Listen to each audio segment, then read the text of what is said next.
Content warning. This podcast is intended for a mature audience. Contains graphic descriptions of violence and explicit language.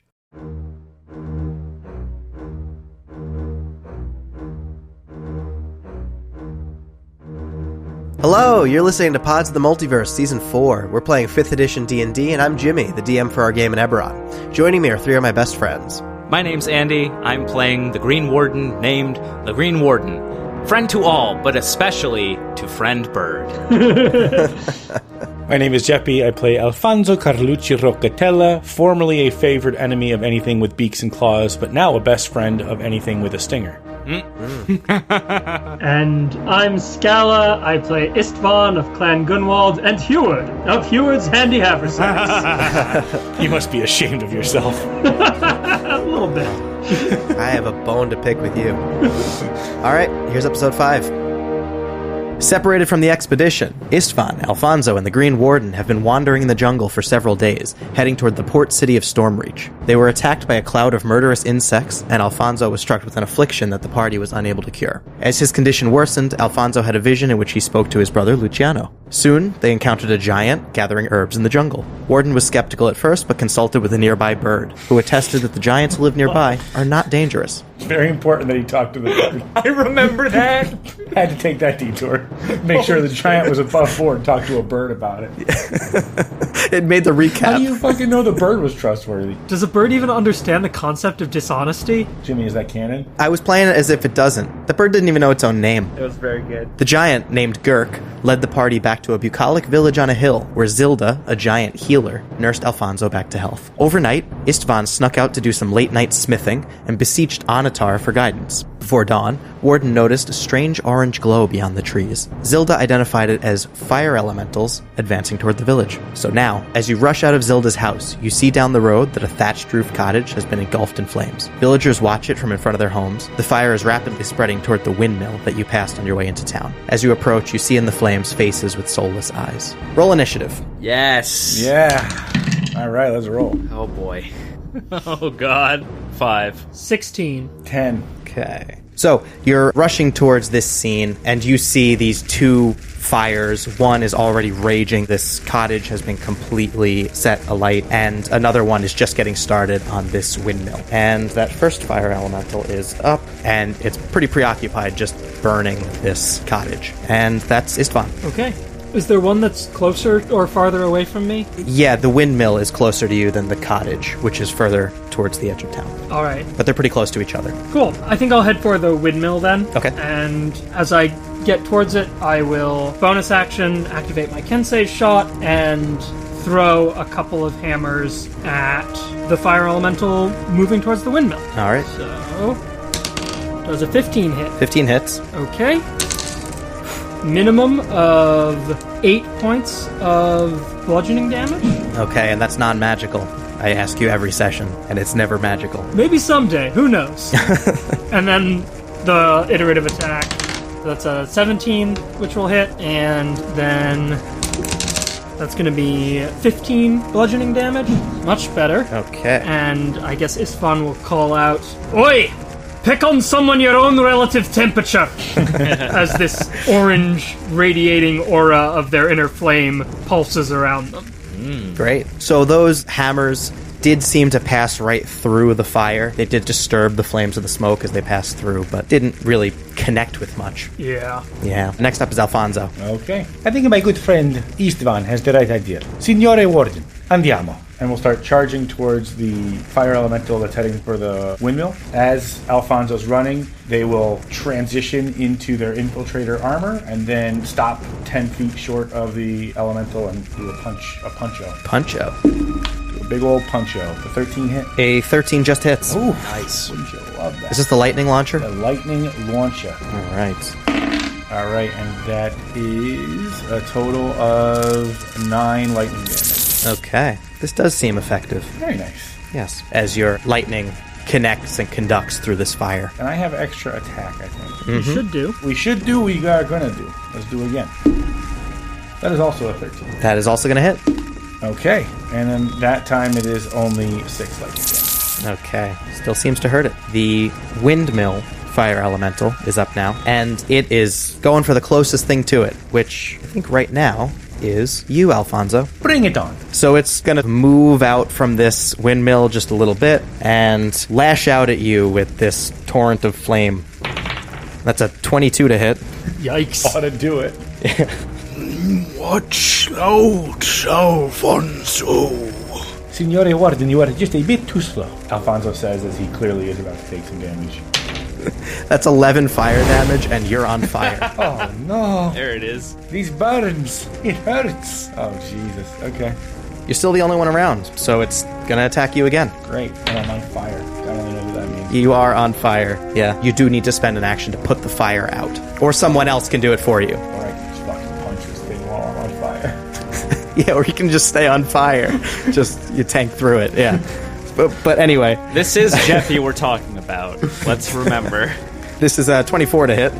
Okay. That's going to be another 9 fire damage. Oh, Madonna. And you're still on fire. Is he more on fire? I don't think you can get more on fire. I think you're just as much on fire. Before, just my armor was on fire. Now, Alfonso, the gnome body, is on fire. That's how that works. It takes 2 fire charges to get Alfonso really cooking. You want to give us, like, when Mario touches the lava?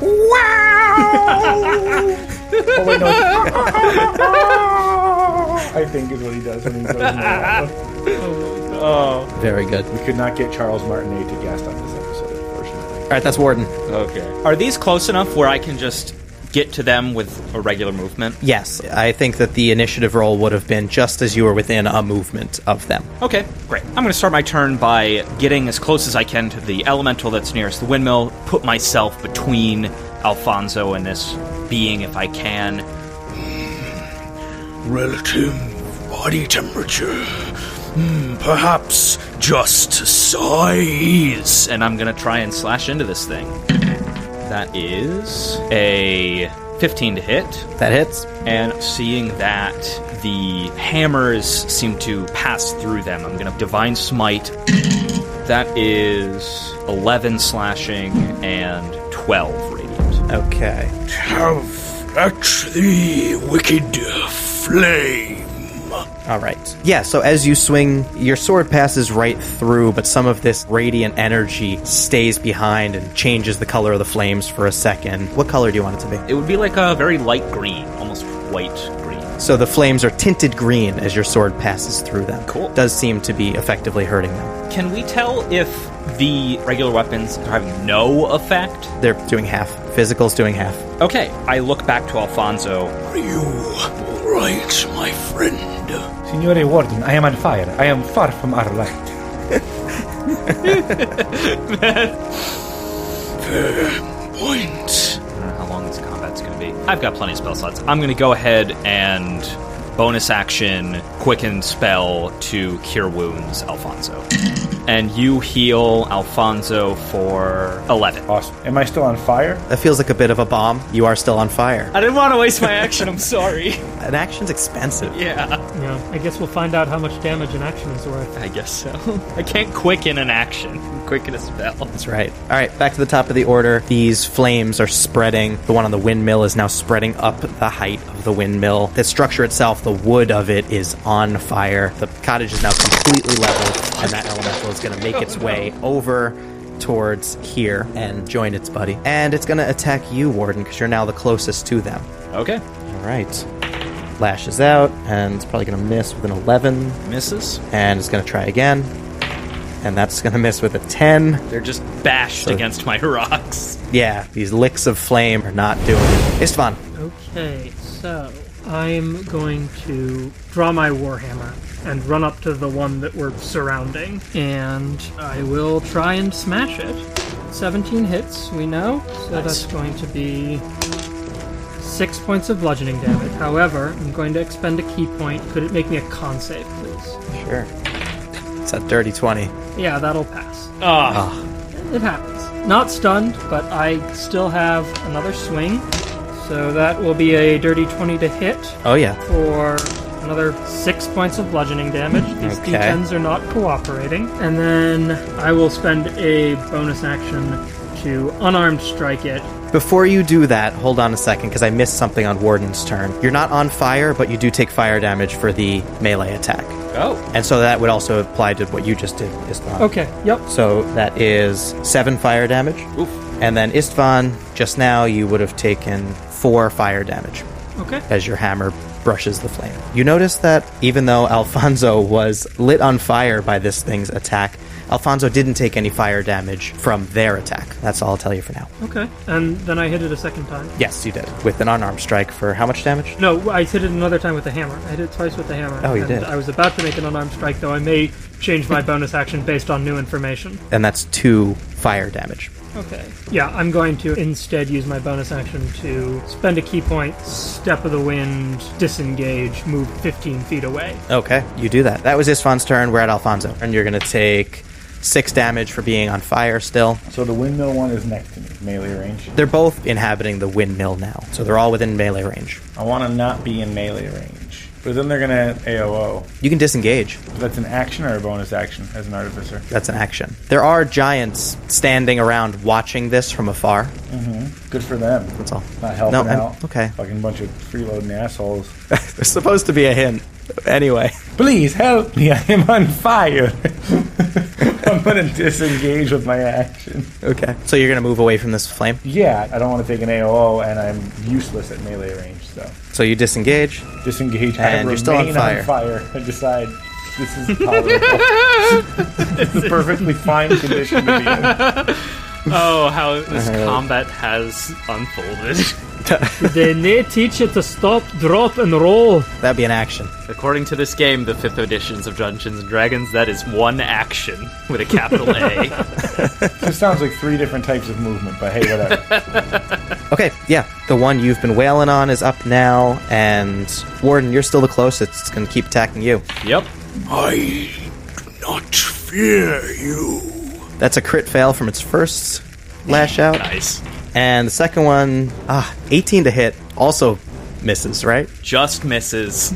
Yeah, this fire completely washes over you, and then as it recedes, you're completely unharmed.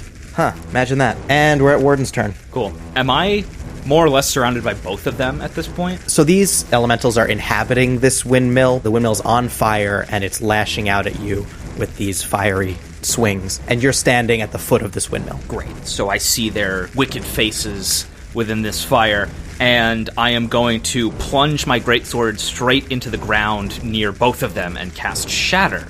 And I need both of them to make a Constitution saving throw. The more hurt one rolls a 7, and the one that has not been hit yet rolls a 13. They both fail. Okay, what happens? Well, to start, a cacophonous echo of thunder erupts from the point in which I strike the ground, and they both take 16 thunder damage. All right. Yeah, you blast a hole through this charred windmill. Whoops. Did that seem to affect them? The thunder damage? Absolutely. The energy that radiated out definitely blasted these things back a bit before they reformed back into their flaming forms. Cool. And that is my turn. I'm going to stand my ground. All right, good wall. We're back to the top of the order. You notice now that this fire that is spreading through this windmill is now spreading to the sails of the windmill. So the spinning bit of the windmill is starting to turn slowly with convection currents, and That's badass. it is catching fire. Are there trees nearby that could get caught from that? There are trees. Was this entire place surrounded by rainforest, or not so much anymore? Well, this area now has some charred, burned trees, but you're in the village right now. You're not in the jungle. That is the less hurt elemental. Still going for Warden. Still the closest one. Bring it on. Okay. That's a 24 to hit. Yeah, I'll allow that. Nice. That's fine, Yeah, dude. okay. That would tie my shielded AC, so it's actually, yikes. You have to allow it. Yep. Okay. That's 12 fire damage, and you are on fire. That's a big yikes. Okay, I take 12. This one's a 22 to hit. I'll cast shield on this one. Okay. So 22 doesn't hit then. Correct. Okay, so that's a miss. Very nice. And we are at Istvan. Okay. Realizing that getting in close hurts me more than it hurts them, I'm just going to, again, spend my bonus action activating my Kensei shot and throw 2 hammers at the one we've been focusing on. A 21 to hit That'll hit.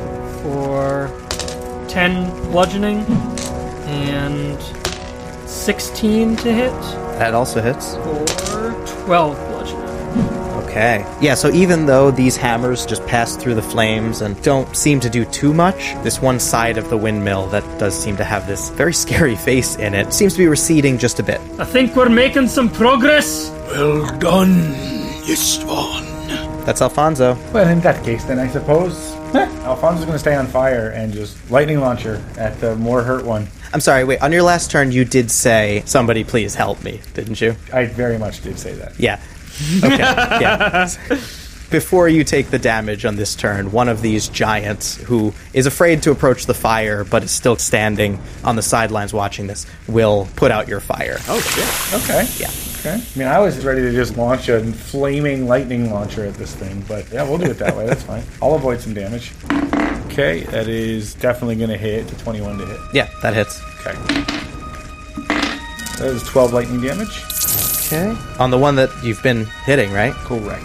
Okay. That is exactly how much hit points it had left. Nice. So if Good. you want to tell us how you did this. The way Alfonso did this was launched a non-flaming, regular old armored hand into the elemental, and then starts to crackle and charge while inside the elemental, and the elemental just bursts into lightning and flames. And then the arm comes back and reaffixes itself to my arm. Sick. Yeah. With this burst, the fire elemental is no more. There's boards flying around, and the windmill is still on fire. There is still another fire elemental on the scene, but you have done some good work here. You have another attack, don't you? I do. Okay. Now it is your turn. And I will set my sights on the other elemental, and that is also definitely going to hit for a 23 to hit. Okay, that hits. That will be 8 lightning damage. All right. How far away are you right now? Is there a set amount? Otherwise, I would disengage 10 feet just to get away. And this is a ranged attack up to, what's the range, 20? 90. Jesus. Okay, yeah, so you're wherever you want to be right now. Oh, yeah. Good. Is that your turn? That ought to do. Yeah, it ought to do. Warden. Oh, because the one that died was the one that was in between us. Okay. That's right. Very cool. Can I look around and see if there are still other elementals about this scene, or does it seem to just be the two of these that we've been dealing with? Give me a perception check. That is an 11. Yeah, I think on an 11 you can see the fire's pretty contained to this area. Okay. Then I'm going to swing with my greatsword. Go for it. That is a nat 20. Nice. All right. I am going to smite with this nat 20. Wood. Cool. I'm going to re-roll those ones. There were 3 of them. Nice. Shit, that's a lot. Oh, I have to separate these out. I'm sorry. So, 12 slashing damage Okay. and 25 radiant damage. Holy shit. Okay. As I just clean horizontal slice across this elemental. Okay. Seems high on average for 4d8. It's 8, 6, 7, and 4. Nice. That's really good. All right, yeah. So as your sword passes through, once more you see this green glow that spreads through the fire, even into the smoke a bit. That's your turn? Yes, that's my turn. Okay, one of these flaming sails is going to crack and now fall down. Oh. You're the only one in melee range with the windmill right now, right, Warden? I think so. All right, please make a dex save. Okay. Oh, did you take on fire damage this round? I Oh, did you not. are on fire. Yeah, I am on fire.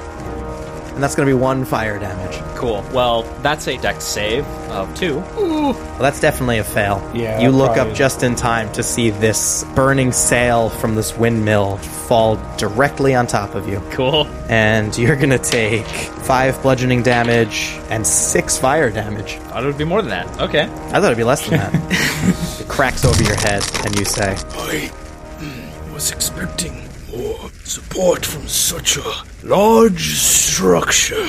all right, that's the remaining elemental's turn. Still attacking Warden, the only one in melee range.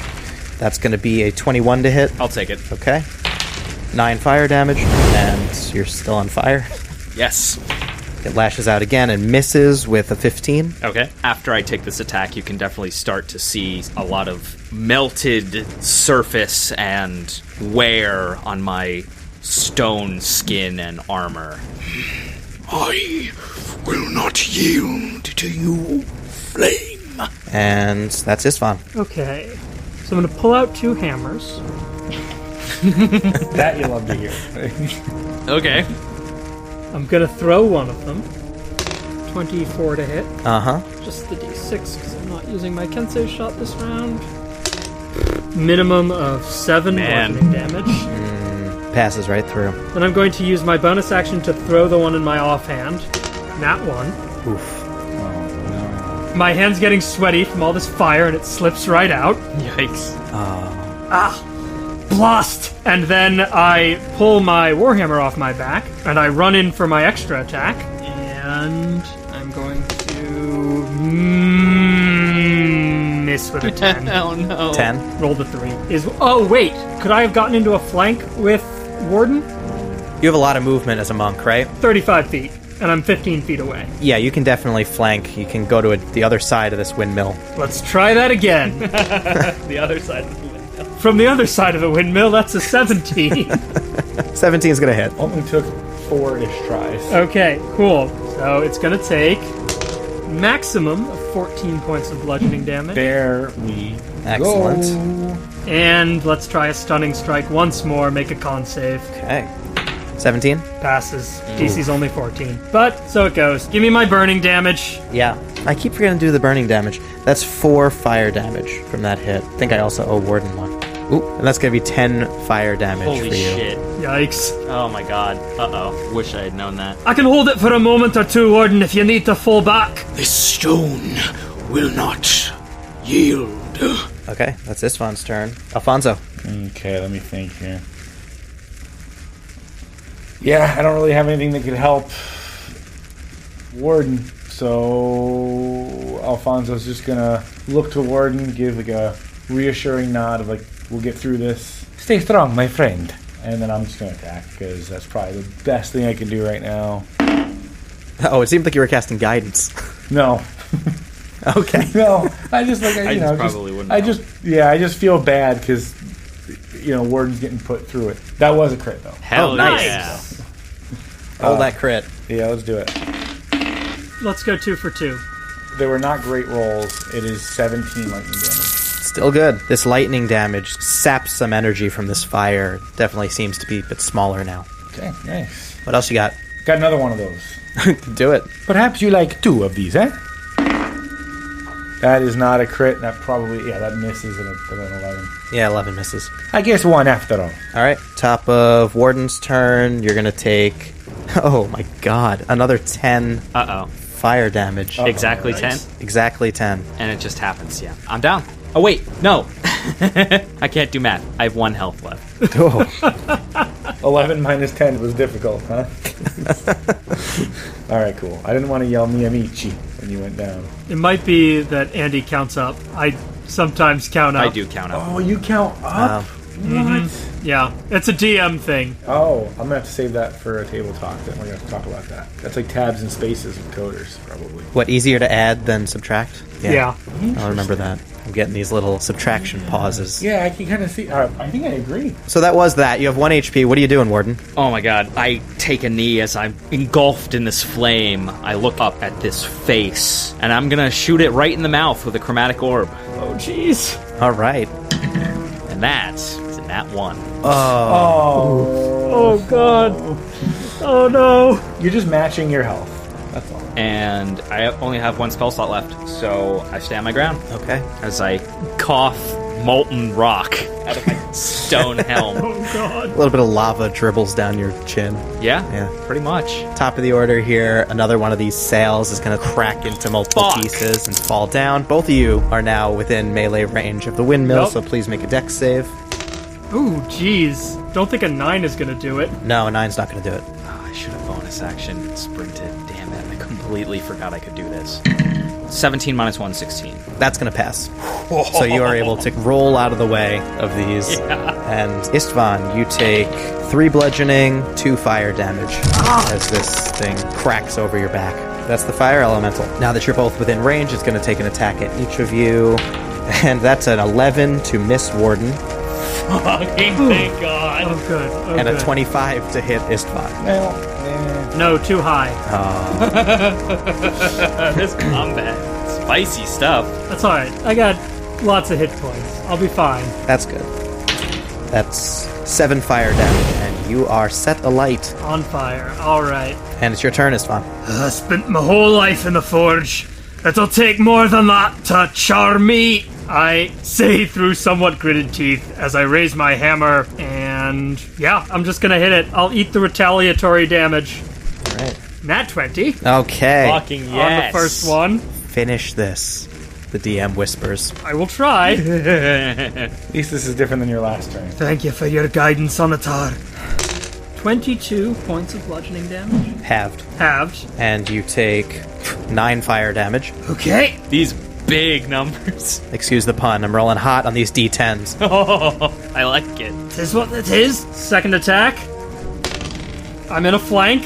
You are. A 13 to hit. 13 just hits. Fucking. Okay. Let's go. Let's go. You're dodging all these flames and swing out, and what happens? I hit it for 8 points of bludgeoning damage. Oh, okay. No, no. Oh, no. Oh, You know Jimmy's it's face. so close. You know it's so close. Jimmy's face.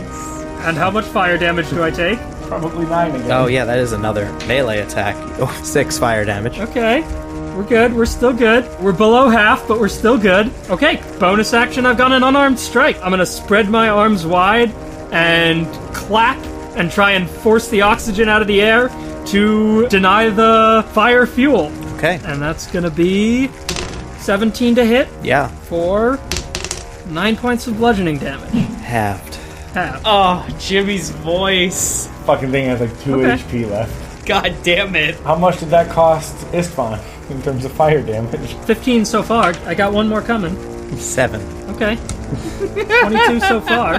How much damage did Istvan I mean, we do? literally are trying to fight a burning building. It's great. Turns out your fists are not the best tool for this job. Well, someone's fists are. I believe it might be my turn. But, when the only tool you have is a hammer. Keep swinging. Or a fist. And then hearing that from Warden, Alfonso will launch. And as the fist launches towards the elemental, it'll give a thumbs up to Warden and then go back to a closed fist. Nice. Oh, nice. And I really hope this hits. I hope this hits, because Okay, that's so cool. It actually does. It is a 13, so it just hits. 13 just hits. And that is 13 lightning damage. Yeah, 13's more than 1. Oh my god! Oh, I knew it. Yeah. So your fist punches this tiny little face in the fire. Yep. Go ahead and tell us how you did it. So this time, actually, it's just going to go right through the face. And on the other side, it will give the thumbs up to Warden. Very cool. That'll do it. I respond with a weak and singed Yeah. thumbs up. Okay. You're gonna go unconscious on your turn. I know. Yeah, this fire elemental's done. And I immediately take fire damage. I was just going to say, we're not out of initiative yet because this building is still very much on fire. And so that is Warden's turn. Yep. And Warden's going to take 5 fire damage at the top of his turn. And I fall unconscious. Okay. Alfonso will yell out to Istvan, "Help our good friend. I can handle this." Looking to the windmill. Okay. Okay, yeah. Top of the order, the fire elementals are vanquished, but this fire is still here. A third of these sails falls off this windmill, and it's gonna automatically hit Warden. 4 bludgeoning and 6 fire. You automatically fail a death save. Correct. You see some of the runes on my inert stone begin to get seared off of my body. I will attempt to evade. I hope a 19 will succeed at that. 19, you can dive out of the way. Istvan's turn. Yeah, I'm dragging Warden out of there. And I think you can just do that as an action. I don't think that's a check or anything. Yes. How much does Warden weigh? That's a great point. Because there are rules for how much you can drag, right? And Warden weighs probably almost 400 pounds. I mean, probably more than that, but I'm still only a medium creature, so It's true. mechanically I think it checks out. My strength isn't great, but it is still a 13. I've got a +4 to athletics. I don't know if you want me to make a check, but I think that you're able to drag Warden far enough from the fire to a safe-ish place, and then some other giants will step in and help you move to a safe distance, okay. where we'll drop out of initiative, and Zilda will cast Spare the Dying, just immediately, as a reflex. Oh, I would have still taken some fire damage. Oh, because that was your actual Beginning of turn. my turn. Yeah, you take 10. Okay, I got 10 hit points left. We're good. Good. And we are out of initiative as this windmill is still burning and collapsing upon itself. I was going to cast Mending. Don't think that would do too much. Yeah, just mend this 100-foot tall windmill. That's completely engulfed it. It is a giant windmill. I'll cast Mending on one of the sails that's crumpled in the ground. I don't think if you cast Mending on charcoal, it turns it back into a branch, you know? Probably not. Yeah, so we're out of initiative. It's up to you what you want to do about Warden right now. But you can watch as the windmill is now collapsing into just a smoldering heap like the cottage next to it. Is this a problem you have often? Too often. At this point, the sun is coming up. People are coming to the center of the village, and they're chattering about what happened there at the windmill. Warden, are you still... I guess you're still unconscious until we do something about it. Yes. Let's have Zilda, who, for the record, was standing by but didn't want to actually approach the fire within any sort of range, cast a Cure Wounds on you. You heal for 4. Thank you. Is it done? Aye, it's done for now. For now. Every few weeks this happens. I point up to the volcano in the distance. Do you think they're coming down from there? Seems like a place where such creatures would congregate. Warden, I don't know if you're translating or if it's still Gurk who is nearby. Translating, Zilda does not speak Common. Yeah, I can do that. As I begin this back and forth between them and Istvan, I just look at myself and cast Lay on Hands for 10 more points. Zilda looks up at the volcano and then looks back to all of you. I'm afraid it's not that simple. It's the small folk, the miners, who come and strip the ground of its resources. They struck a vein of Fernian magma and then retreated. The fire elementals escape the mine and attack the village. This has been going on for months. Would I know anything about Fernian magma? Yeah, anybody can roll religion on that. 19. Nat 1. It escapes me. I got a 13. On your 13, you know that Fernia is the plane of fire, and on a 19, you would know that not only is this the plane of fire, but also about the manifest zones that exist in the world where certain planes can influence regions. And so Zilda goes on to explain the Fernian manifest zone below the ground, below the volcano. It's all around us, and they broke through the rock, bringing all sorts of horrible things into our plane. So why not just close the mines? The mine, it's too hot to inhabit. None of us dare venture in, like an oven or a forge. There's no way to close it. Can't even get close to it. The trees in the area are all charred. The ground is too hot to walk on. What if you build a lake around the village? You're on a hilltop right now. There is nothing to be done then. No, that cannot be. Well, there is one thing we could do. She looks back to the volcano. There is always one thing we can do. Out with it. The fire giants. Perhaps they, with their immunity to fire, could seal this mine. And remind us, we're currently dealing with stone giants? No, these are hill giants. Hill giants. Okay, thank you. These are just giant human-ish people. Giant commoners on a hill. To parley with the fire giants. I mean, I wouldn't know anything about modern fire giants, certainly. But would I know anything historically about fire giants in comparison to others? You can roll history. That is a dirty 20. On a dirty 20, you would know that back in your time, fire giant would have referred to the giants that can wield the power of fire and often used it for weaponry and had some of the most powerful forges for the making of weapons, but also some of the most cataclysmic magic was forged by what at the time were fire giants.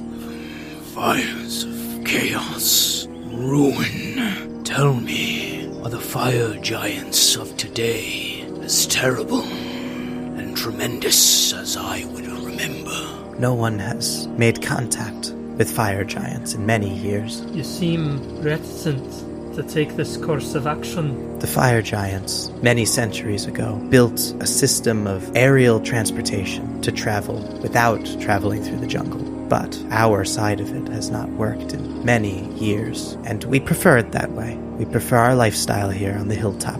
We have no need for their forges and their weapons and machines. They create all manner of things, huh? Yes. Alfonso will look down to Luciano on his arm. I think we should pay them a visit. I fear it's the only way. If you are willing to make this journey, we could repay you. We could give you all of the insect repellent you would need to leave this place.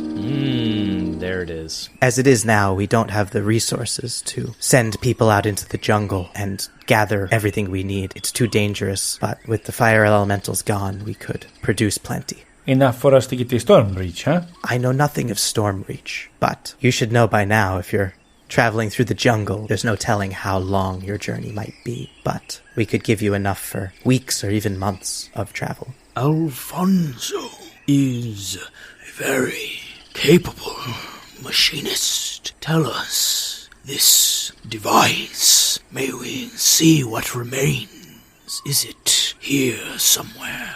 Come, I'll show you. And she's going to lead you down a road into the thicket, not quite into the denser part of the jungle, but off to a more remote part of the village. So you walk through this area that's a bit more overgrown. You walk past several other burnt structures from presumably weeks or months earlier, and eventually you arrive at this mechanism. It's a cable car. Yeah. So you can see this huge structure. It looks not unlike a boat large enough to accommodate several giants who would be riding it. It's made of wood with sturdy metal iron hardware at the joints, completely in disrepair. It's broken and disconnected in places. And you can see leading up out of this wooded area, these metal cables attached to it that lead up towards the direction of the volcano. Cool. So from what we can tell, it looks like the cables themselves are still intact as far as we can see, and it's the rest of this that seems broken down. It hasn't worked in many years. They used to pay us a visit sometimes, but it's fallen into disrepair through disuse. If you could find a way to get it working, I'm sure you could go straight to the top of the volcano. Why did they stop visiting you? Did things end on bad terms between your two groups? I would say they were never on good terms, but that was long before I lived. Nobody in this village remembers this machinery working or the fire giants visiting here. I think those who came before us preferred to not have fire giants around, made that very clear to them. I have a bad feeling about this. Alfonso has already been tinkering with this cable car. Ah, well, I see the problem. Your plunger guide shoe is in the wrong area, and the top final limit switch is actually completely busted, but no problem. I'll repair this easy. The safety shoe, a little problematic, but I think we can work with this. The car buffer, looking very nice, though. I think a little bit of time, I can get this back working, no problem. That safety shoe I can pound back into shape. That'll be no difficulty at all. Oh my god! But Istvan, the hydraulic power unit, it's a little on the fritz. Give it a good wallop for me, would you? I don't know if percussive maintenance is... Well, you're the expert. Bong! Fascinating. Truly fascinating. So, on all that, Alfonso, give me some kind of tool proficiency check. Yeah, no problem. And Istvan, if you want to call that Smith's tools or athletics, whatever you feel is applicable there. Sure, yeah, I'll just use my tool proficiency. 16. So that is actually also a 16 for me, if I'm using the same proficiency. Very nice. Yours could be Arcana, if it helps. That helps quite a bit. That actually kicks it up to a 19. Okay, great. Warden, are you doing anything to help here? Yeah, I mean, if I can lift or carry or move anything just to give the help action to somebody, I'll do that. Okay. I mean, they already kind of nailed their checks, but if you just want to do your own athletics is kind of what you described. Yeah. Yeah, I just have no idea what any of these words mean, but athletics, that's a 13. It's still pretty good. I'm trying. Signore Warden, give a good tug on the counterweight guide rails for me, would you? They run parallel to the compensating cables. Very well. So you spend the better part of this day preparing this thing, fixing it up, getting it into better shape, and as you work, it comes together how this thing actually functions. You see this huge wheel overhead above the lift itself, supported by a central column. The thick cable is looped around it. Seems like it drives it in a way. Where the cable's looped around, one side of it seems to have a lot of tension, the other side has a lot of slack, and the vehicle seems to be affixed to the platform with some kind of mechanism that's stuck in place. So through all of your combined checks, I think that you can get this to reasonably working condition, or so you think. As we're working on it, I think Istvan would just pose the question, so what are we going to do when we get up there? These fire giants, They don't strike me as the most hospitable folk. Well, they have a penchant for technology, huh? You and me, good friend, so do we. I think we may be able to relate to these people. It is worth a shot. At the very worst, Alfonso will lift up his fists, suggesting we could always punch. Huh? Alfonso, I think you know that not everyone who has a penchant for making things turns that creative process to creative ends. Just as many would see their gift be used for destruction, as it seems it was in Warden's time. I share the sentiment, though I will admit, as we have come to know these hill giants, perhaps there is a chance they will be different, but their history certainly leads me to believe it will be very dangerous. We are not always our history, and technology can be used for good, Alfonso will say, looking at his arm. Aye, both true. Nonetheless, we shall stay on guard. We've been through much worse. I fear we may have to make some sort of deal. Ask yourselves what you might be willing to give up. You definitely had time for a short rest in here. Oh, cool. Oh, yeah, absolutely. I'm going to use my second wind because I get it back on a short rest. Whew. I heal 6 hit points from fighter breathing stuff, and then I'm going to roll a bunch of these hit dice. Nice. I actually only needed to use 2. Mechanically, I'm pretty sure you can only ever roll half at a rip. Yeah, my fighter d10 and 2 of my monk d8. That's what I'm going to roll. Alright, we are exactly at half hit points, and all of my ki returns as I meditate upon the teachings of Onatar. Man, I get nothing back on a short rest. Do you not get any sorcery points back? Nope. Long rest. Oh, jeez. Wow, that's rough. The one person who needed it. Ironically, I think I actually get my Prismari dashes back on a short rest, but I didn't use any of them. Alright, so as you're fixing this thing up, Alfonso, eventually, on that 19, you can surmise that this large lever inside of the lift vehicle will unlatch it from the platform. And on a 19, looking at the immense tension on these cables and the locking mechanism, it probably seems like this thing will start moving immediately as you unlatch it. Any last words, friends? Let us pray.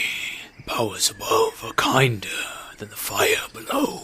I trust you, Onatar. I trust you. Okay. I will pull the lever. All right. Alfonso just rips it. This lever's about as big as you. I'll help Alfonso. Alfonso will, leap onto it. Yeah, between the two of you. I take both my giant stone hands and I push Alfonso, who is pushing the lever. Yeah. Beautiful. And you push this lever, you hear some massive machinery disengage, and this vehicle is yanked off the ground. And it feels like, for a moment, you're in free fall as you're pulled from the hilltop. But then the cables tighten, and you're in motion. And these cables are now towing this vehicle slowly off this hill. Wow. Do you ski in Tervalistus, Alfonso? No, I did not ski in Tervalistus. There, in fact, was not very much of that. Oh, shit, I had a pun. Now I can't think of what it was. Fuck. Oh, well. Now it's gone. Just react like I made a good pun. Great.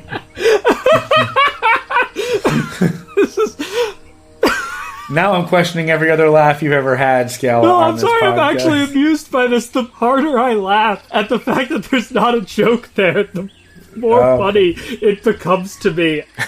Istvan, you, on the mention of skiing, probably would have seen stuff like this back in your mountainous homeland. Not nearly this big, of course, or probably not going directly to the top of a volcano, but you've seen these types of cable-powered lift vehicles before. Aye. If you ever have the chance to visit Caranta, Alfonso, I do recommend learning to ski. It takes a minute to, get your bearings and be able to balance right on the skis, but once you get going downhill, there's really quite nothing like it. It sounds quite enjoyable. I will be sure to try it. In the meantime, I don't think we will get a view like this for quite a while, huh? Maybe good to try and get our bearings while we're up here, rather than relying on this. And Alfonso will pat their backpack with the radio in it. I'd like to just look around and just make a perception check, I guess. Can I see any large structures in the distance that tell me where we might be, or is this just jungle? You can roll a perception check. Cool. It's a 12. Anybody can. Oh, okay. I have a 15 on perception then. Oh, I also got a 15. On those 15s, You can see quite a bit as this lift bobs and is pulled up through the trees, through these branches, not having been used in a really long time. This growth in the way of it, and it's pushing it out of the way, it's breaking branches. But eventually, you crest the tree line, and you can see out a very long distance. And you can see this cable draws a pretty straight line from this hill that you're on to the top of the volcano. You can see other hills out in the distance that also have similar cables, and you can see the trees just go forever in every direction, straight out to the horizon. Warden probably wouldn't care, but I would be terrified of a scene like this. Yeah. Wow. So this cable that you're on leads straight to the top of this really tall pylon tower that rises out of the trees below you. And you see the giant village behind you is just shrinking and shrinking until they look like normal people at first, and then they look like small creatures, and then tiny creatures, and then eventually you can't see them at all anymore. And as you reach the top of this pylon, the cable levels out, so you're moving almost horizontally now. And in the distance, you can see the cables fade into the haze towards the volcano, which is still a foggy silhouette in the distance. And at this altitude, the radio has a very clear signal. Yes. Yes. Fucking knew it. Yes. Give it All to right. me. Give me this scene. Alfonso, I think your radio is on once more. Alfonso will ruffle through his bag and plop down on the ground and pull out the radio and dial it in. I wonder if it's more of that gangster drama ended on quite a cliffhanger last time. Indeed. Let us hope so, huh? I like that the characters are getting into the story. A welcome distraction, I think. I kind of relate. Cavatappi is a little reckless in my opinion, but his accent is peculiar. It is quite compelling a tale. All right. As this radio tunes, you can hear alarm bells ringing.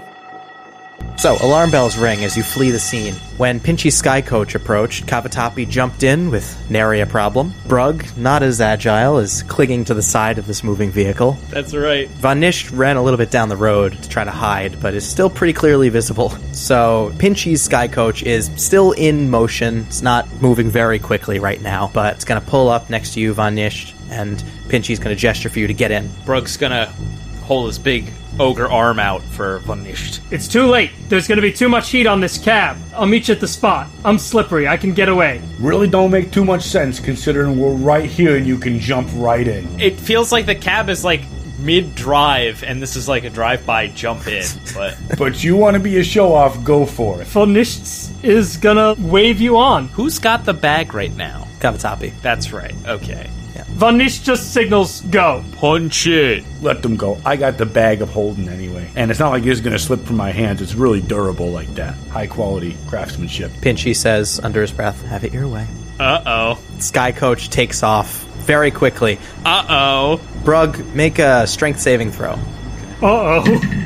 Uh-oh. Get fucked. I'm an ogre. That's a 21. Yeah, on a 21, you're able to just really easily pull yourself up and into the car. Not a problem at all. Not even a problem, you might say. There we go. One might say. Yeah. So, as the sky coach is ascending up towards the opening between the buildings above you, you hear another sound. You hear a siren behind you that joins the alarm bells at the bank. And Pinchy says, "How did they get here so soon?" Let's roll initiative. Dang. Oh, dang. Only an 11. 19. The gentleman's 8. How did who get here so soon? You were expecting somebody? All I know is we gotta get out of here, or we're gonna be in a gunfight that we don't want. Buddy, seems like we're already in it. Yes, so this Sharn Watch sky coach rounds a corner and is pursuing Pinchy's sky coach as you come up over the line of buildings, and you can see all of Sharn below you. You are up in the air over these towers. Cavatappi, you're up first. Should I just see cars? Sky cars? This is a car chase. You're in a sky coach. There's a sky coach following you with sirens blaring. And below you, there's towers everywhere. It's kind of like all these creatures and other sky coaches flying around the area. Okay. But you've been assured that Pinchy is the best in the business. Pinchy, you said they weren't supposed to be here yet. Couldn't help but notice the use of the word yet. Little suspicious. You were expecting company? Well, not expecting them, but you know, when the alarms go off, the cars show up eventually, but not usually immediately. And Pinchy doesn't take his eyes off the road, so to speak, as you're having this conversation. I'll roll insight on that. As will I. I'm going to take a page out of the old Andy Burger book. No, the modifier's trash. Yeah, that's a 12. I only got an 11. All right. Yeah, Pinchy seems scared out of his mind in this situation. You know, he's supposed to be a really good driver, but he's not always had the best interpersonal skills. All right, well, something about this doesn't feel right, Pinchy, sir. But you know what? If these aren't your friends, I'm sure you won't mind me doing a little bit of damage control, huh? I'm going to turn around and just try to sniper rifle shoot into the car and maybe hit the driver. Excellent. Oh, Jesus. Insane. So the way this is working mechanically, you can shoot at the car or you can try to shoot at the driver. That's a higher AC, but you'll still hit the car if you're within the car's AC. Okay, cool. I mean, I'm going to go for the driver. Okay. Shooting's what I'm good at. Okay, it is a 17 to hit. Yeah, 17 is going to hit that driver. Go ahead and roll damage. Fuck yeah. That is 12 sniper rifle damage. It's its own class of damage. Holy Bada shit! Bing! Oh my god. Yeah, this is a Monster Manual guard, by the way. Oh no! So that 12 knocks him out immediately. Brugg is just starting to get his Tommy gun out and sees this fucking shot. Oh my god. So anyway, we weren't expecting company. Now we don't have as much company. You're welcome. Let's Holy keep the shit. pedal to the metal, huh? As you hit the driver, this Sky Coach wavers and goes off track and starts to sort of fall out of the air. That is going to be Vanish. What are you up to right now? Seriously though. With my movement, can I get to an alleyway where I can break line of sight with any pursuers? You tried that last time, so I think that if you used all your movement, could do that, yes. Okay, so I'm going to use all my movement to get into an alley, Okay. and then I'm going to use my action to change my appearance. And as object interaction, I will just take my suit jacket off and throw it into a garbage bin or something, just so I look a little different. I think if I had like a trilby, I would take that off and chuck it away with the suit jacket. And I just changed my appearance to that of a bugbear, you know, just like a working looking bugbear. I maybe like smear some dirt on my undershirt, and yeah, that's my action. Okay, is that your turn? Yep, that's it. All right. Pinchy, as the driver, is going to use dodge. So he does this fancy aerial maneuver. That's his turn, and this is Brugg. What is the state of the car that is behind us with the driver that has been shot? It looks to be falling. Okay. Can I see if there are any other cars pursuing us? You roll perception. Wow. I have so few proficiencies. 13. Okay. On a 13, you don't see any other cars pursuing at this moment, but on that 13, I will tell you there are passengers in that car. Okay. I just turn to Punchy and say, keep punching. And I'm going to try and shoot at the car. See if I can get it to fall a little faster. This is with my Tommy gun. That is a nat 20. Nice. Nat 20. Roll damage. Jesus Christ. Okay. That's going to be 20 points of Tommy gun damage. Daka. Holy shit. Yeah, your rain of bullets pierces the body of the Sky Coach. Hell yeah. And that's my turn. Okay, this is their turn. One of the passengers is going to grab the wheel from the guard who has been shot out. Oh my god. Throw him to the side and take control, stabilizing this vehicle. The other one is going to take a shot at your car. That's actually going to miss. He shoots an arrow, completely missing your Sky Coach. And yeah, since you already shot out, that's the only attack they get. Amazing. Here's the problem. They brought a bow to a gunfight. Yeah, well, I'm going to say that in character, damn it. Say it! yeah, you can still do that. No. It's all good. All right. At the top of the order, from between some nearby towers, another Sky Coach. Sirens blaring, join the fray. We got more company. All right, that's Cavatappi. You got 2 cars following you now. All right, you keep shooting your little arrows, buddy. But arrows ain't going to do shit when I knock your little bird out of the sky. I'm going to go for the guy that went over to stabilize the wheel. I'm just going to go for that new driver. 19 on the dice, Okay. 23 to hit. Oh, goddamn. All right. And damage. Cavatappi is straight up murdering people. Still pretty good. This is 10 sniper rifles. Okay, 10, you have severely wounded this guard, but he's still holding onto the reins of his sky coach. Good God. Oh my god. All right, that's going to be the new one that just kind of joined the fray. Okay, here's an interesting mechanic. They're going to dash to come up close to you and roll this attack with advantage. Yeah, so the driver dashed, and then they have 2 guys shooting out the window. That's going to miss. Yeah, that's a 2 on the dice. And that's another 2 on the dice. Wow. Holy shit. Sharn's finest. Amazing. That's going to be the spin-off of this spin-off. Yeah, a procedural show. Sharn's finest. It's like a cop show. Yeah. No, it's literally Reno 911. It's Oh my not God. straight. It's That's Von Nischt. Meanwhile, Jesus. Von Nischt trundles out of the alley as this bugbear. Roll deception or performance, something. You got it. Chumad 80. 7. I'm level 1. 7. Insane. Jesus Christ. 18. Nobody even notices you. You fit in here, dirty-looking bugbear in this lower Sharn neighborhood. And actually, if I see any commotion, I'll say, I think I saw that 2-bit haversack salesman running that way. Amazing. The guard from the front door goes, "Thanks, Mac," and he runs in that direction. I go about my business. I go on my way. All right. Going to the spot. Do you have a plan here? Should I keep you in the initiative order? I'm not going to do anything else in this combat, so Von Nischt exits this Okay. combat. All right. That is Pinchy. He is going to also use Dash to put some more distance back between you and this other sky coach. And then that is going to be Brugg. Alfonso, did you really expect that one Nichts to desert their friends like that? Well, it's not what I would do, but let's see what happens in the stagecoach, because that is interesting. All right, Punchy, keep punching. And I'm going to keep shooting. Yo, I did most of the work for you, buddy, so why don't you go ahead and take out that driver? What the fuck happened to the script here? And I'm just going to try and aim for the same driver. That is a 16 plus 5. Yeah. And I believe that will hit. Yeah. That is 10 points of gun damage. What happened to the script? He didn't make the rewrite. And, oh my god, savage! Fuck! The driver's done. And that's it. Yeah, that is it.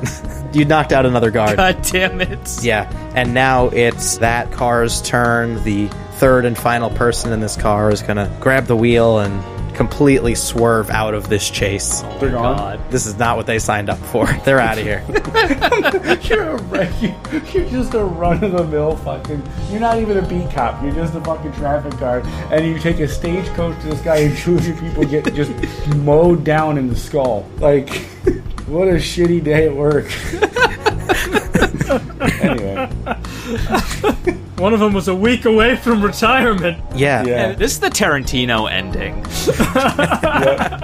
That's what's going on with this script. Yeah, okay, so the first one got out of there, and we're back to the top of the order. Here you can see another Sharn Watch Sky Coach up ahead that is staked out and is waiting for you to pass this spot as you're bobbing and weaving between these towers and steeples. And now it's your turn, Cavatappi. Shooting at the wheels probably doesn't do shit. There are not wheels. It's a floating car. All right. I'm going to try and shoot the driver of the car that's not chasing us yet. Okay.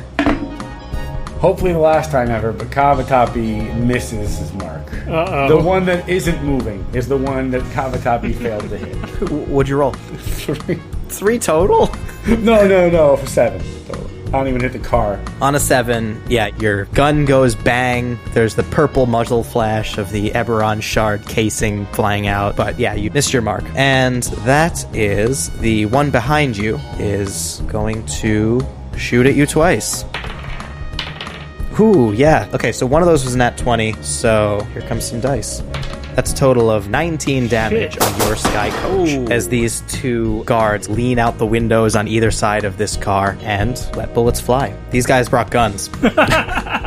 Pinchy, I think you're going to need to do a little bit better maneuvering at this point. Pinchy grits his teeth, doesn't say anything. He's going to dodge again so that they have to roll with disadvantage. Next turn, up now is Brugg. Pinchy, I'm starting to think you gotta do a little better trying to find a way out of this. Just get him off our tail and then we'll find a place to hide. Can't go to the site with them following us. Okay, yeah, I'll shoot at the one behind. The one that's still chasing us, how many people does it look like are in this? There are 3, 1 driver and 2 shooting at you. Then I'll just shoot at the car. Try and slow it down. Nat 1. Ooh. No good there. And also, my gun breaks. Oh shit, a misfire. Oh. Yeah. And what, that's an action to fix it? Yeah. Oh, God. Oh, Cruxed. I don't like that. Cruxed. I love how Brugg is using a Ravnican swear word. All right, so that's Brugg's turn. This third sky coach that's appeared in front of you, they're going to take some shots at you as you approach. This is their turn. Oh, it's another 2 on the dice. And that one's going to hit. You're going to take 8 damage to your sky coach, which is starting to get banged up. One of the windows shattered. There's bits falling off as it's rattling a little bit. Pinchy has the deluxe armored model, but it's still looking a little rough. Okay, someone roll a d4, please, at the top of this order. Nope. It's a 1. Okay, on a 1, just before you are about to make it to where this next sky coach is staked out, there's this tall steeple blocking the way forward as the car has to roll dex, and he gets another 2 on the dice. No. Not even the same die. That's amazing. Fucking Pinchy. Wow. Yeah, so the sky coach clips this tower, takes another 2 damage, and everybody please make a con save. Constitution, I got a 15. 5. Oh. Okay. Cavatappi's going to roll his attack with disadvantage this turn. Oh no. As you are jostled by this small collision. All right. That is Cavatappi's turn now. This lack of professionalism, Pinchy, it's costing me shots. And when it costs me shots, it costs us targets. And when it costs us targets, it costs us the getaway. You understand? Just take your shot. All right. Okay, all right. Not bad. 17 on disadvantage. 17. God damn. Jesus. You still aiming for this driver? I don't know where the 2 cars are now, but car number 2. There were 3 total. 1's gone. 2 is there. Car 2. Car 2 is the one that's still behind you. You can hit that driver in car 2. Okay, I'll just do that one. Okay, 11 damage. That knocks him out. Yes. And we'll be seeing you, buddy. Yeah. Very nice. Okay, that is their turn. They only have 1 shot now. So who's left in that second car? It is their turn now. One of the other passengers grabs the wheel, and now there is a driver and 1 passenger and an unconscious body. Maybe dead. You don't know. I don't care. The one who's still shooting out the window is going to hit with a 16, and that's a 1 on the d8, and you're going to take 4 more damage to the body of this vehicle. It's Pinchy's turn. Brugg needs to use his turn to unjam his gun this turn, so Pinchy's going to use dash and put some distance between the 2 sky coaches. But on Pinchy's turn is when you pass the 3rd sky coach. It's going to take an attack of opportunity, and it's going to hit, dealing a little bit more damage. You're still flying, but you're rattling along as this thing is hurting, and now this thing is pursuing you. Brugg's turn. Do we have any sense of how much more damage our sky coach can take? Yeah, the windows have been busted out. There's holes all over the body of it. It's rattling around. It is not looking too good, actually. Okay. And Pinchy is looking pretty anxious, gripping those reins. We might have to bail as soon as we get a spot to run. Yeah, I'm going to spend my action fixing my gun. Right. Yeah, you do that. All right, this one that just started following you is going to take their shots. That one's going to miss. That one's going to hit. Not for too much, though. That is only 4 more. As another shot hits you, top of the order. It's Cavatappi. I mean, I'm a professional. Keep doing what I do. It's a 19 on the dice. So.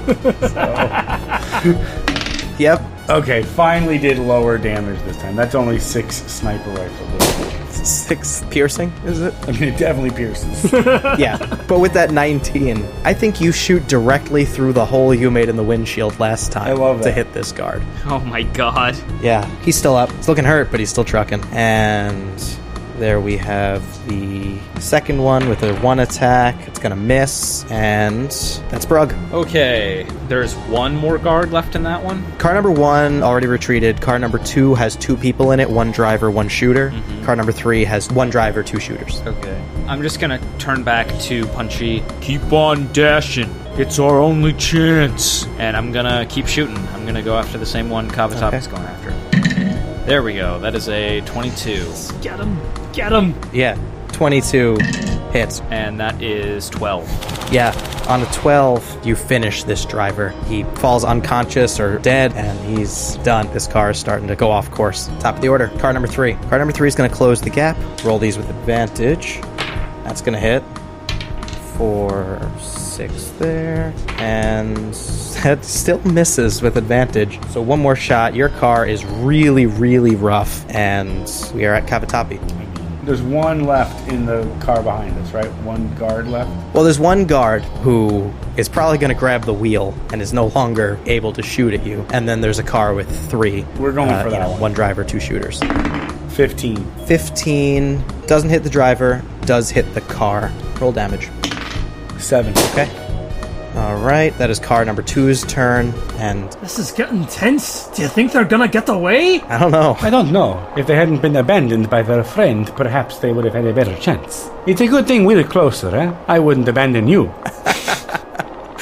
Nor are you. Yeah, the third guy in this car is going to grab the reins and nope the fuck out of there. Probably a good career choice. So now there's only one car following you, and it is Pinchy's turn. Here comes the fucking heel turn. Pinchy is going to use the dodge action so that the enemies will roll with disadvantage this round, and that's going to be Brugg. Okay, shooting at this car. I'll aim for the driver, but if I miss, I still shoot the car. So here we go. That is a nat 20. Yes! Nice. Good God. Oh my God. I mean, if it's more than 12, just call it. Holy shit. Okay. That's 17 gun damage. Yeah, that's not a Tommy gun, that's a Thomas firearm. Oh, driver's out. Yeah, you just punctuated this driver. Punctuated? Punctured? Punctured him, for sure. Yeah. Sure. Perforated this driver. I mean, full stop is an appropriate punctuation mark for that guy. Oh. LOL. Yes. Holy shit. That's it. That's all I got. So that driver's done. That's Brugg's turn. One of the shooters is going to grab the reins, and the other one's going to take aim at you with disadvantage, missing by 1, and that's Cavatappi's turn. Okay. 18. Amazing. 18. Yeah, 18 is going to hit. Nice, and that is 11 damage. Exactly. Yeah. You are able to incapacitate this guard, and it's Pinchy's turn. I think we got him. Pinchy is going to dash ahead, guessing that you won't be pursued. That's Brugg's turn. Brugg could do something really cruel right here if he wants to. Like, keep firing? Yeah. Does it look like if I keep shooting the sky coach, it'll have a big impact? The car looks pretty intact. Okay. Then I will simply ready my action to fire again if they keep giving chase. We've already left witnesses. No sense in just not leaving one more. Don't even waste the bullets. They ain't worth it. Cavatappi, that's the first sensible thing you said all night. All right, it's their turn. As you expected, this third guy, scared out of his mind, grabs the reins, pulls off course, and leaves you to escape into the city. Pinchy brings down the sky coach between these towers as they rise up around you. It gets darker and darker and darker as you're entering this alleyway from above, and you land in this dingy, narrow, dirty alleyway among some trash cans and dumpsters. And as you land, Paunchy opens up a nearby steel door and ushers you inside. Does this look like the place we're supposed to be going? Yeah, Pinchy knew where to go. All right. I follow. Well, looks like we made it. Paunchy, what you got? Will they pay for their crimes? Find out next time on Untitled Gangster Radio Show. I can scarcely believe it. That was quite a chase. I don't know if you guys are going to get out of that. I was at the edge of my seat. Signore Warden, there are no seats on this train car. It is an old expression. Must be very old. What a riveting tale. I cannot wait for the next installment. Warden puts his leg back on his body that he was using as a seat. Great. Didn't realize you had that capability. That's awesome. God. I absolutely don't. But I thought it was funny. So the cables holding up this lift extend through the sooty haze toward the peak of this volcano. Everybody roll perception as we approach. Only a 9. 16. That's a 6. Oh, Istvan, you have a spyglass. I'm not sure if you remember. Oh, right. I do have the spyglass. Yeah, sure. If that's applicable here, I will use the spyglass. Sure, anything in the distance. No, because that second roll's a nat 1. So 9 it remains. I think this got some soot on the lens this close to the volcano. I take out a cloth and polish the edge of the spyglass. Amazing. Yeah. Well, anyway, Alfonso, on a 16, you said, you can see, as you approach this volcano, a structure that covers the entire top of this volcano. The rim is crowned with castle walls built of these dark stone blocks, which you can assume are cast from volcanic rock. So it's almost like the cone of this volcano comes up and transitions into a castle on the top. Yeah. God. Yeah. Cables converge on this structure from all directions, from other hilltops throughout the region, all coming to this one spot. And in what seems to be the middle of the volcano, there's this vast array of huge blackened pipes and chimneys that are billowing smoke. Well, these look rather ominous. I won't disagree with that. Indeed. I guess all armor up. I don't have any special preparations to make. I just do some breathing exercises and mutter some prayers to Anatar. Roll religion.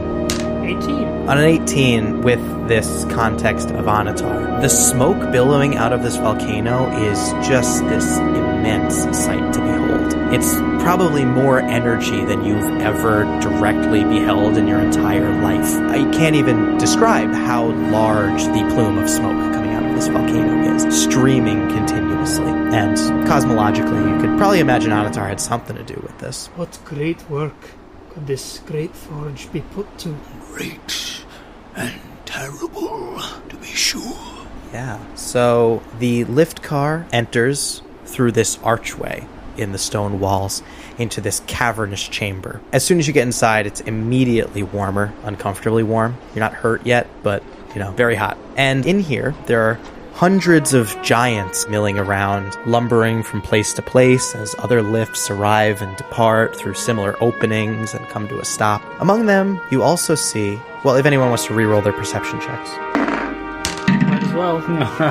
Fucking 5. 12. 18. Warden, on an 18, you see, among these giants, if you look closely, some large metal figures seem to be giant-sized. Giants made of metal, walking around. Would I recognize this sort of thing? Roll history. Okay, sure. That's another 18. On an 18, obviously you know that giants did make some constructs. You fought a few in your day. But not really like this. These are metal beings. And if you point this out to Alfonso, you'd recognize that these just look a lot like the Warforged that you've seen back home. These mechanical soldiers who have been deployed, not to great effect, to work for these houses. They lack the intelligence and wisdom of humanoid soldiers and are just being mowed down in the battlefield. But these look a lot like them. Kind of reminds you of them. With a loud ka-chunk, the lift mechanically attaches to the platform, and the cable ahead of it is pulled taut as this thing comes to a stop. This entire indoor area is illuminated by an intense orange glow coming from the direction of the center of the volcano through these windows and doorways, and you're in what seems like a train station. Did we see, or at least on my last check, were there other cables coming from other directions? Yes. And on your 18, you can see there's a lot of different looking giants, a very diverse group of giants. Some that look like the people from the village you just saw, some that are bigger and wearing heavy armor, some that have skin that looks like stone. There's a lot of different types of giants here in this place. I just look to Alfonso and give a after you motion. Alfonso will hop out of the car. You said constructs. Are these constructs moving and milling about, or are they non-operational? They do seem to be doing manual labor, carrying things, operating some of these lift mechanisms. Notably, you don't see any talking or conversing. Okay. How are most of the people here dressed? Are they dressed like civilians, or does there appear to be any sort of particular type of profession or anything that seems to be represented? No, yeah, a lot of them seem like civilians. Some are in heavy armor, but others are wearing very simple clothing, like the giants you just encountered down the village. Some are wearing almost primitive tribal-looking clothing. Others are wearing fancy, noble-looking clothing. This is a very diverse group of people making their way through, arriving and departing. Okay, cool. Hop out of the car, I guess. Does anyone look like they have workers' garb on, like they might work with the constructs? Roll perception or investigation. That is a 14. Yeah, as you're scanning the crowd, you see a giant that looks to be wearing a metal apron with a large smithing hammer on his side. This looks like someone who probably, I don't know if he works with the constructs, but he seems to be involved in some type of smithing. Okay, I'm going to go up to that giant. I will follow close behind. Hello, good friend. How are you? You are about ankle height. He hears you squeak that out, and he stops himself from stepping on you and looks down and goes, what's that? This is an Alfonso Carlucci Roccatella. I am hoping you would be able to help my friends and I. We came here from the jungle on the, gondola.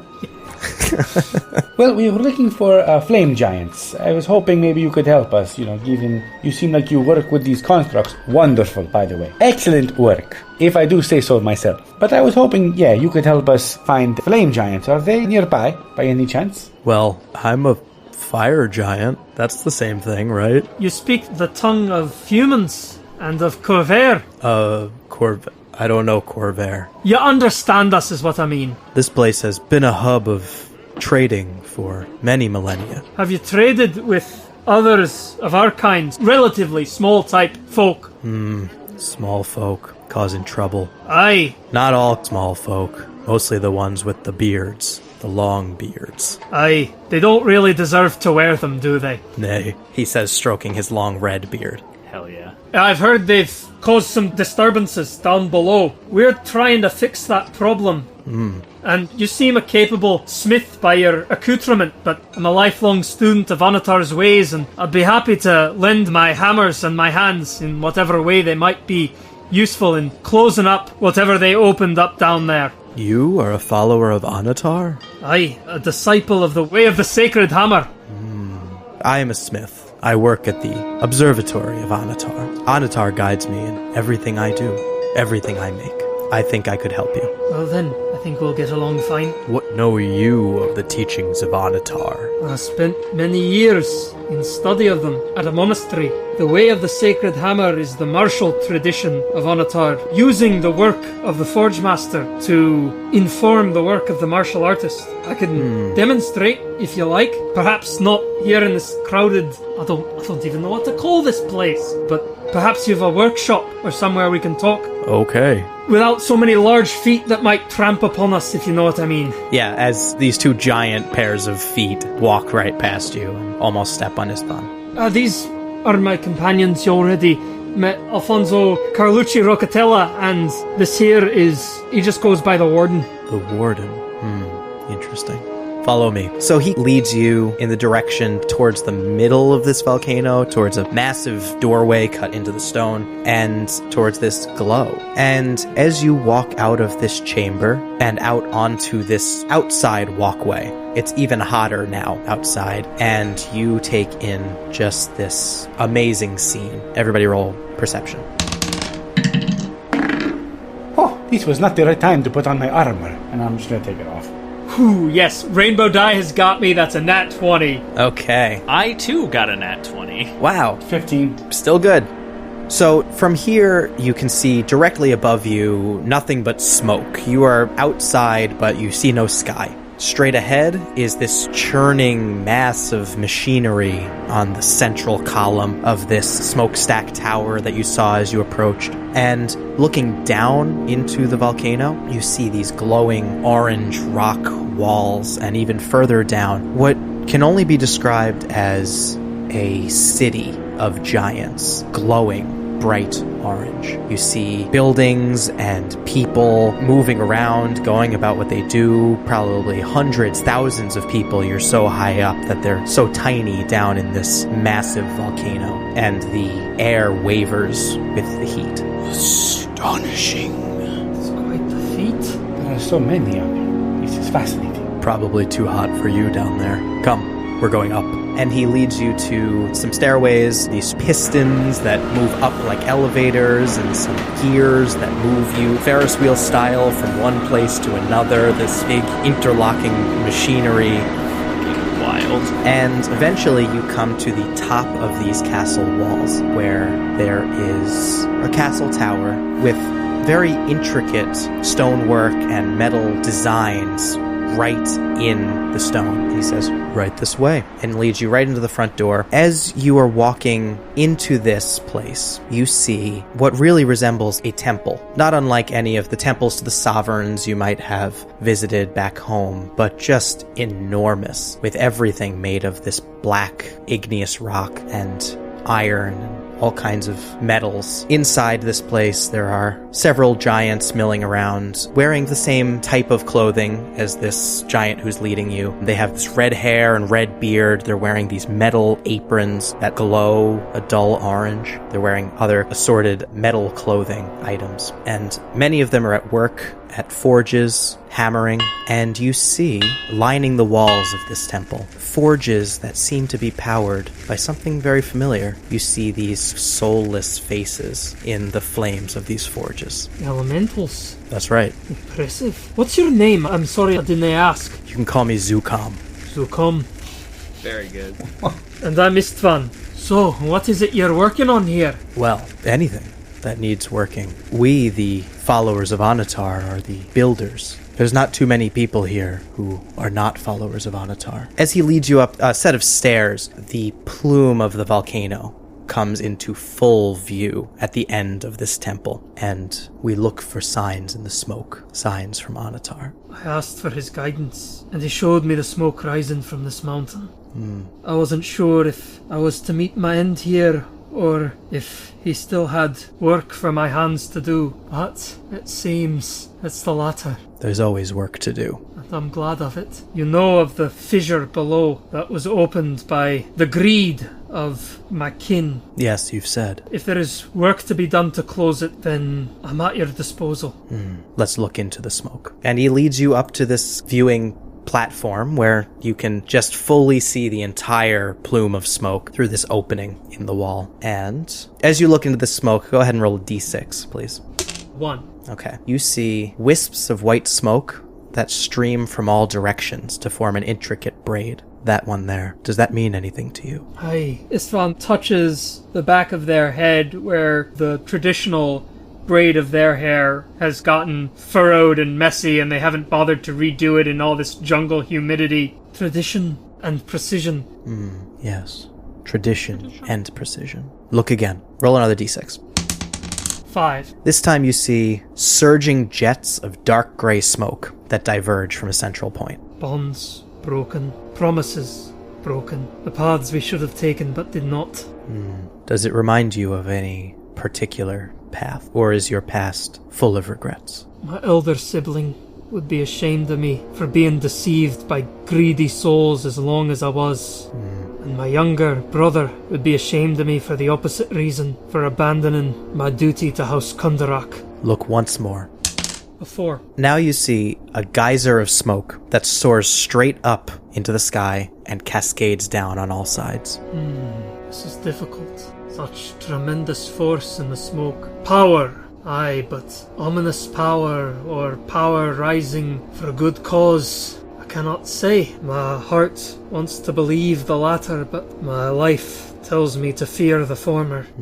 Fear. He looks to Alfonso and the Green Warden. Would you care to look into the smoke? I think I would like to. Real quick, I didn't want to undercut that, but Andy, did you fucking quote Fiddler on the Roof? Yeah. What? You motherfucker. Where? He was like, tradition. Yeah. Oh. Okay, anyway. I look very earnestly at Istvan and then back towards this smoke. Perhaps I can glimpse presence of the ancients here as well. Okay, go ahead and roll a d6. 5. Also got a 5. Whoa. Wow. Distant relative, Warden. Just kidding. Absolutely not. Okay, yeah. So the three of you all noticed this one particular formation in the smoke. The surging jets of dark gray smoke that diverge from a central point. What does that mean to you? Something foul. Something rampant. Broken free. Stretching far and wide from whence it came. broken free. And you, the smallest one. Preparing for war. Preparing how? In Tervalistas, we would suit up our soldiers and they would rush from the barracks in all directions, prepared to defend the city. This reminds me of home. Our ancestors here built great and horrible weapons. They took the gift of fire from Anatar and misused it for such terrible things. This is really piquing Warden's interest as they tell this story. And as they actually say those exact words, Istvan puts their hand on their stomach and falls to their knees. I too misused the gift of Onatar, but you have built all of this, so something better can be made of me, perhaps. Go on. As the stories go, Onatar gave fire to mortals. We giants revere him most of all the sovereigns. He guides every act of creation. Some say the sovereigns were dragons, but this is not so. The sovereigns were titans, the primordial ancestors of giants. Oh, shit. Like every other piece of knowledge, it was stolen by dragons. What? Damn. Okay. Onatar gave fire to mortals, and we, among the mortals, his most chosen. We have the privilege of handling fire without personal risk. Which reminds me, you needed me for something. It is not we who need you, but this land and some of your cousins living below. The disturbance caused by miners and others of Corvair has torn open a rift to the realm of fire, and if anyone would know how to seal that rift closed so the land would no longer be ravaged by it and its people might be safe from those denizens that erupt forth. Yes, that is something we can do. The denizens of the plane of fire are powerful but unforgiving. Not all can face them without fear. Let's go. And he's going to gather up some of the others around here, maybe a band of 4, and get ready to go. Anything else you want to do in this place? All of the iconography in this temple, does it remind me of any of the same religious symbols that I would have been familiar with as far as dealing with the dragons as I would recognize them, of Eberron and Kyber, or is it pretty much unrecognizable? We can wrap this in a religion check. It is a 12. On a 12, you don't see that much iconography at all. This is a very functional place. They do seem to wield their tools like holy symbols, and they do speak Anatar's name quite a bit. But there doesn't seem to be a lot of iconography, let alone none that would suggest dragon. So you and this band of fire giants make your way back to this station, bustling with people. You find your lift vehicle and get inside, ride it all the way back down to the village. You arrive and land back at this platform, and upon arriving back in the village, the hill giants hide in their houses. They seem afraid. Seemingly of the fire giants, right? Yes. Where is the rift? They did not mention, they just mentioned a mine nearby and sent us in the direction of the volcano. But I think we could ask somebody. They are quite fearful of your kind, but it seems they needn't be so. Alfonso, let us find Zilda. Oh, I think they have good reason to be afraid of some of our kind. Our history is full of atrocities. We try now to move into the future as one. That sentiment is something we have been hearing more and more of from the giants we have met, and it is something truly remarkable to behold. Come. And I start leading us towards where I can remember her hut to be. You find Zilda, and with some convincing, you can show her that these giants mean no harm. And over the next few days, these fire giants that you've brought down from the mountain seal this mine. They move boulders and melt stone and close up the mine, seemingly for good. They also capture a few fire elementals within Kyber shards. Seems like among the group that came down, some of these maybe more magic user types have that capability of binding these fire elementals. If Zukam comes back with that Kyber crystal, I would probably just want to have a word. Is this something you do regularly? Yes, our forges are powered by captured fire. These fire elementals do not feel or think, so we use them for their power. Have you ever managed to capture something that did feel and did think. He is taken aback at your question. I don't... Let me explain. I lift up my arm. Back at home, where the wars were, my brother fell, and here he is now. And at that, Luciano will light up and radiate in my arm. I've been hoping to find answers, but it has been difficult. I had hoped that perhaps your kind had managed to trap something less simple than the elementals. I didn't know such a thing could be done. That seems to be what everybody says. I will bring this information back with me. Do you happen to have an inert Kyber shard? Sure. And he opens up this sack of Kyber crystals that he's brought down from the mountain, roots around in it for a little bit, pulls out a little tiny one right between his fingers and hands it to you. Like this? May I keep this? Sure. It's but a tiny speck. Sometimes very small things make a very big difference. And he'll wink. So good. And as for you, Istvan, perhaps you'd be interested in one that's not so inert. I do not feel worthy of such a gift, but I will receive it with humility and honor. He puts out his hand. One of your hammers, please. I take one of my light hammers off my belt. He holds it up between two fingers and shows it to one of his friends. Look at this tiny hammer. Holy shit! And then, over the rest of the day, he kind of undergoes this smithing process with the Kyber shard and the light hammer. I observe this very carefully. Yes. And he gives you back this light hammer, which is now glowing a dull orange and feels warm to the touch. It has been imbued with the flame of Anatar. Use it wisely. I will try.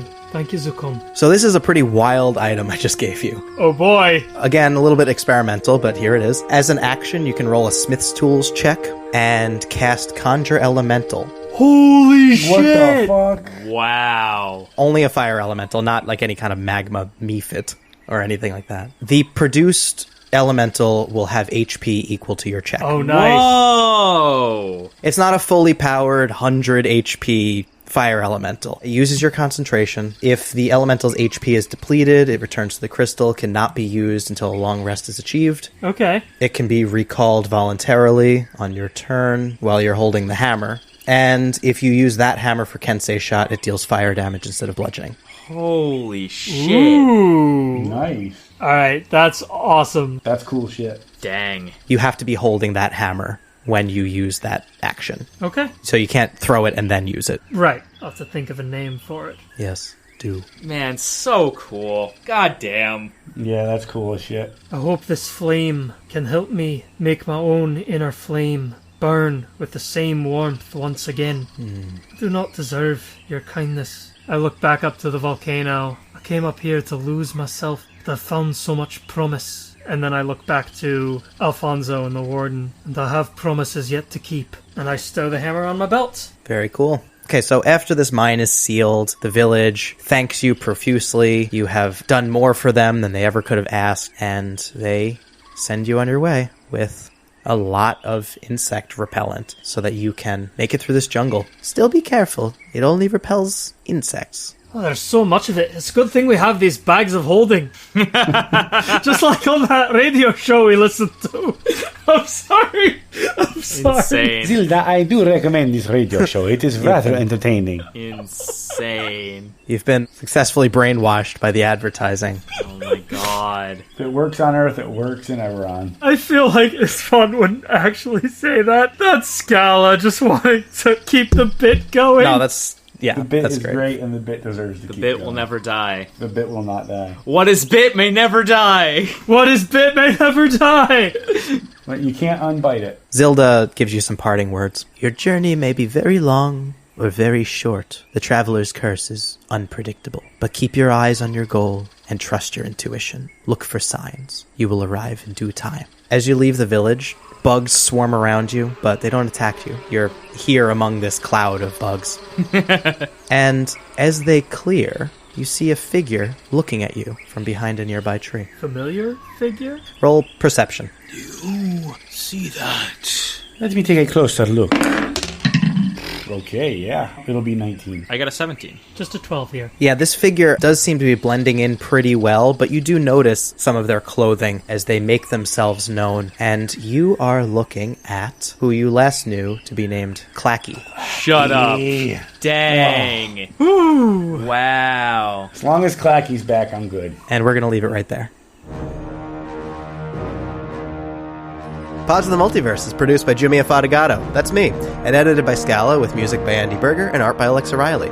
Thanks to our Patreon supporters, and a special thanks to our Holy Avengers, May, Jake, Chris, and John. For $5 a month on Patreon, you can access every episode of Table Talk, our post-game recap show. Thanks for listening.